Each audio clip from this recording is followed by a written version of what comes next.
Let's talk. Faking VA claims. Do you really have to fake a VA claim? According to the title of this video. Now, there's a reason that people may fake a VA claim. And it's not faking a claim. It's faking how the injury affects you when it doesn't affect you.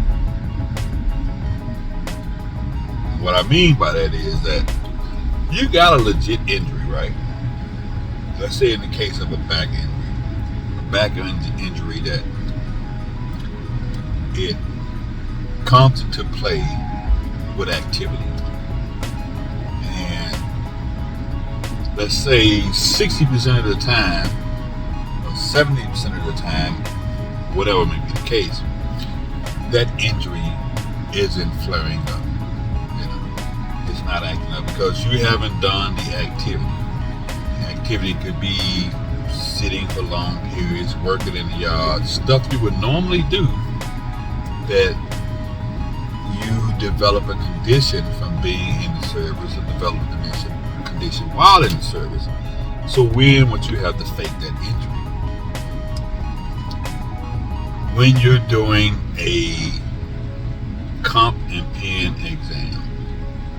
And the reason why you gotta fake it, because if you go into that comp and pen exam and you can't relate to them how it affects you in that 5 to 15 minutes, rarely it's going to be longer than that. It might be 20 minutes. But for the most part, it is a short period of time that they have to talk to you. And you can't go in there saying, I feel okay right now. That the injury is only hurting me when I do activity. Now, that's going to automatically get you a denial. And that's because the examiner is looking for those signs and those words that you have the injury that you're claiming. And if you don't or can't show that during that interview, you're not going to get approved. Case in point with me, I have a back condition that when I do certain activities, that condition flares up to the point where I can't walk. Now, I've gotten older, don't work, so I don't have to do those activities anymore. I can avoid them. But when I couldn't, it was pretty bad. But when I did my comp and pen exam, being honest, the person asked me to bend over and pick up a pen on the floor. I bent over and picked up a pen on the floor. Even though I tried to explain to them that, 16 years of driving fuel trucks, pulling 100-pound hose carts, liquid oxygen carts, and climbing up and down tanks caused me to have a back condition, whether it be a degenerative disc or whatever, it's a back condition. But it doesn't flare up until I start doing activities I like to do. Racquetball, basketball, cutting the grass, working in the yard, the normal stuff. But if I couldn't relay that to her during that short interview, and it was short, it was all of 10 minutes.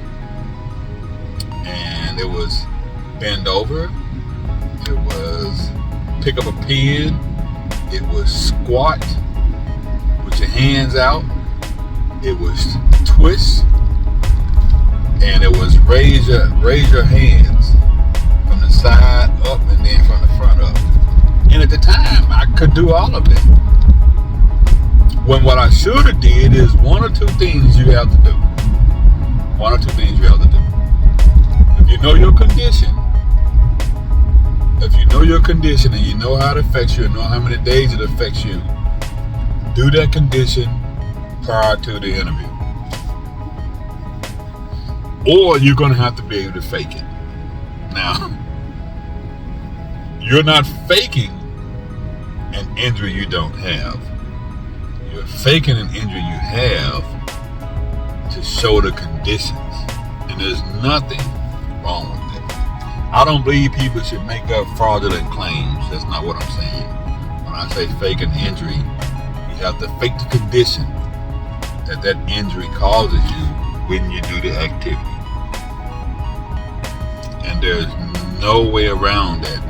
You have to look at 38 CFR, see what the condition is, see what the requirements are. If you meet them, I'm not saying, manipulate yourself to meet them. If you meet them, then you're going to have to show that person who's doing that interview, who's pressed for time, who has about, I don't know, maybe 50 clients they got to see just that day alone and do company reports on. They don't have time for you to, sit there and tell them how that injury affects you. If it's an injury that you can display how it affects you, you need to fake it. Just that simple. So there are cases where faking an injury for a VA claim is legit.